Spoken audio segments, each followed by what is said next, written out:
zomacreative.ca. I just posted a fantastic blog. I know I'm biased, but it's a question I get asked all the time. How do I cover the curriculum in 1 year? And how do I know my child is going to be ready and successful in their next year?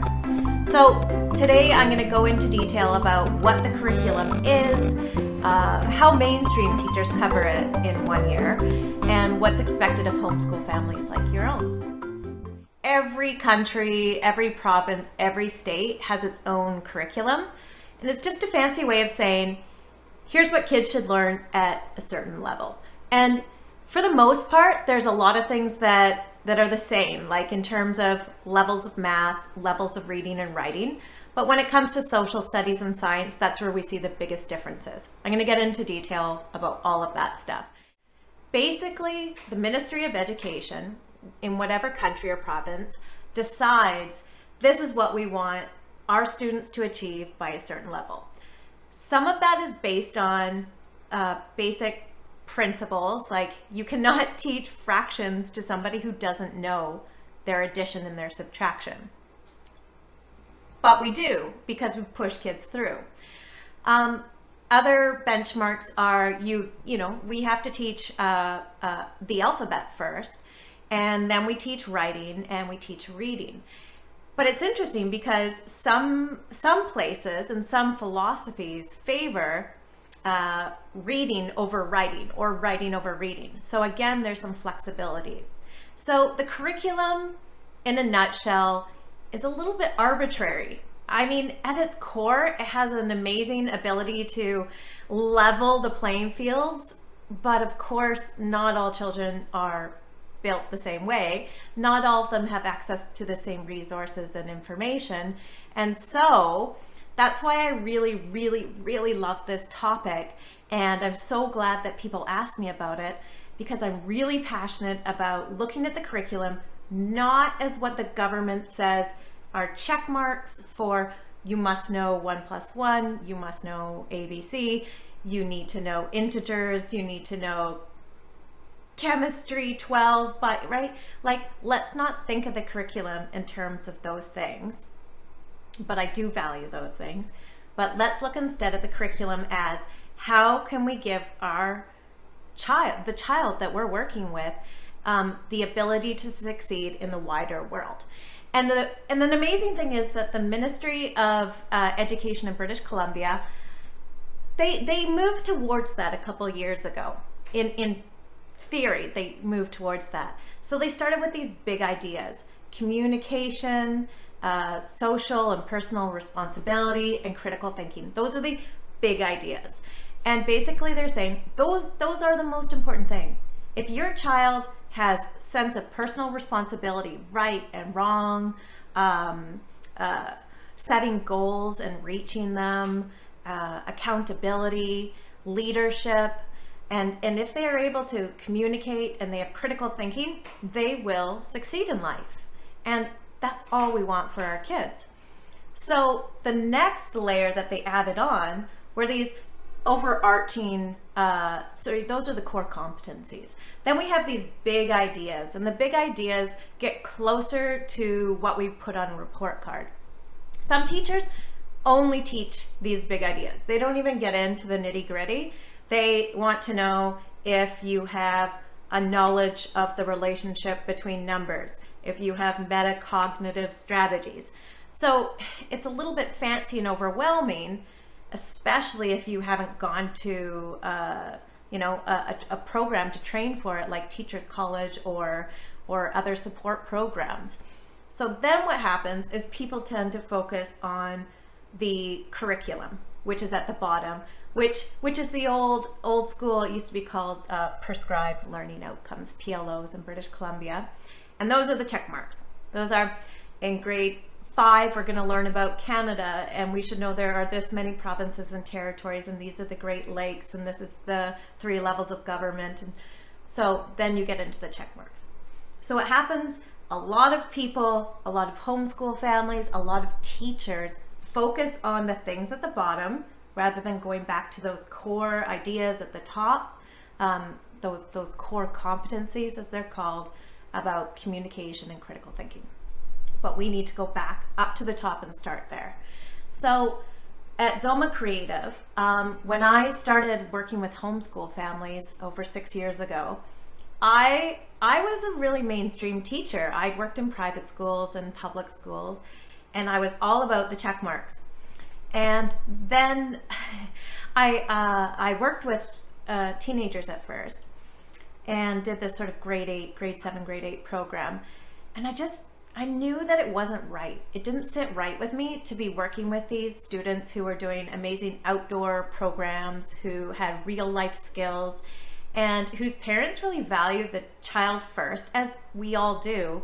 But there was a conversation that kept happening with the kids and with the parents of, yeah, but how can we get away from textbooks, and how can we get away from worksheets?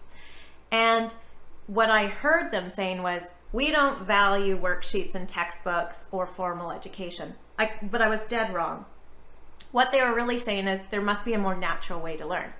So I looked into place-based learning, and we ended up doing a lot of place-based learning programs, like going around the community to look at architecture, going into the forest to understand about ecology, going down to the museum, which is probably one of my favorite lessons of all, to learn about history. And we brought video cameras, and we made a talk show in the end. It was pretty hilarious. And we had these snippets in the museum that we pretended were from a film. So that was really fun. And what I saw was the kids really engaging. I was loving it. And it was way less time and effort in the planning than just watching the kids. And they would, oh, can we go back to the museum next week? I have an idea for a script. And they would go home and write a script and bring it back. It was so exciting.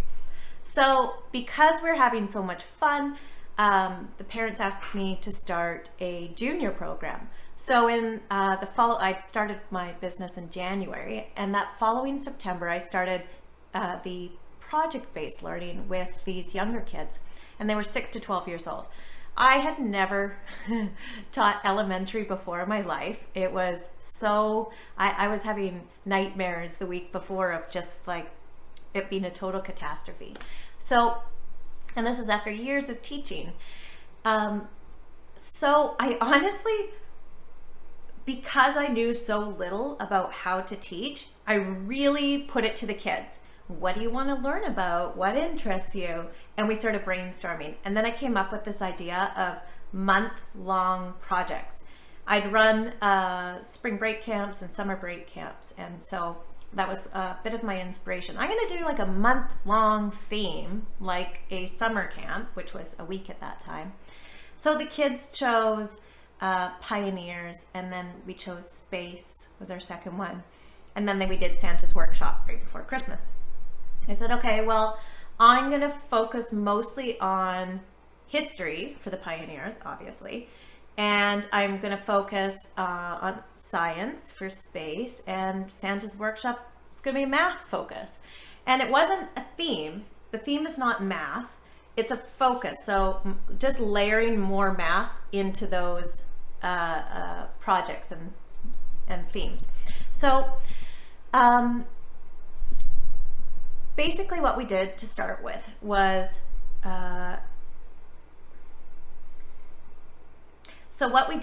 we started with these core themes. We started with pioneers, space, and Santa's workshop right before Christmas.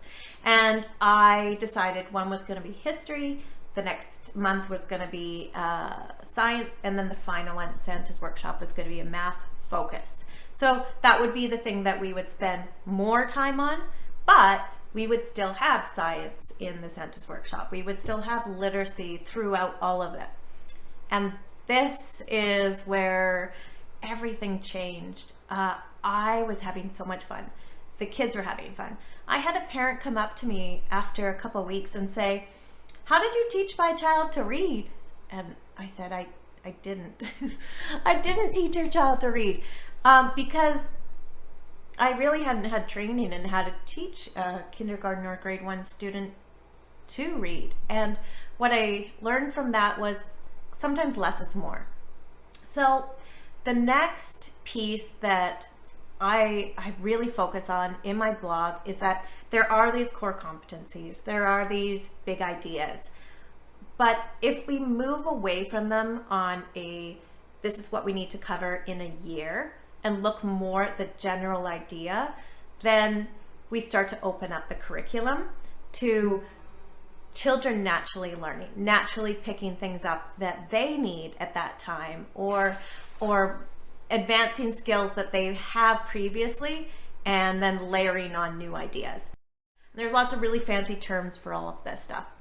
But the object that I use to sort of sum it up is one of those play toys with the circles that stack on top of one another. They get smaller and smaller towards the top.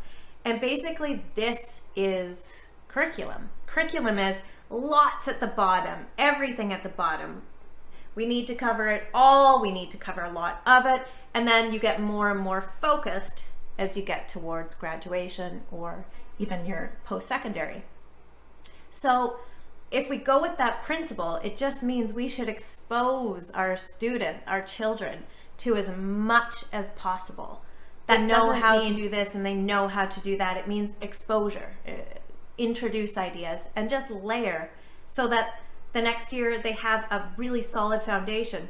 We really shouldn't be starting to teach the idea of integers or probability or fractions at this time. That doesn't even make sense because there's nothing underneath to hold up that idea. So I also really love the idea of a mastery program. I have a whole mastering math program, mastering literacy program, which I'm starting to publish that stuff onto the website so that families like you can use it. And what this program does is it layers and layers and layers and circles around. And this is the other amazing thing about project-based learning. Whether you're doing a chemistry unit we did a Harry Potter focus for one and a mad scientist focus for another, and you're just layering on the idea of solids and liquids, and you're layering on the idea of physical and chemical change, and then you move to another unit that introduces some other chemistry principles like what is matter, and then it also layers in some physics, and so what we're doing with project-based learning is layering in, and it just creates a foundation to build upon. And who's to say that your child in grade 8 doesn't master fractions? Well, in grade 9, they're still trying to understand how governments work around the world, or how to write an essay is always, that's a pretty classic one. How do I even write an essay? I know a lot of grade 12 students who don't know how. So when I talk about curriculum, I don't want you to throw all those things out the window, but start with 3 topics, 1 topic per month that your children will love to learn about. And this can work in a classroom. I've done it in a classroom. There's no way you can cover the amount of curriculum that's prescribed by the government in 1 year. So by necessity, I've given my students choices. Okay, we can either cover, and there's literally in grade 9, I think, 14 units to cover. We can do the gold rush, or we can do westward expansion. We can do the French Revolution, or we can do the American Revolution, kind of thing, right? And I gave them choices, and I actually just gave them all 14 and said, choose 3 that you really want to do. And we started with those 3, and if we had more time, we built in another one and another one. So start with choices for your children, and then you build in the curriculum competencies, those check marks, and that's a whole nother video which I'm going to post for you, and that's covered in project-based learning and how to incorporate the multiple intelligences into your lessons. Just goes into a bit more detail of what's covered in my blog. If you like this video, please subscribe, like, and post your questions down below, because I'm always looking to parents for what do you need? What questions would you like to ask? How can we talk to each other as a community so that we can all give our kids the best chance for success? I'm Zoe from Zoma Creative, and I can't wait to see you in my next video.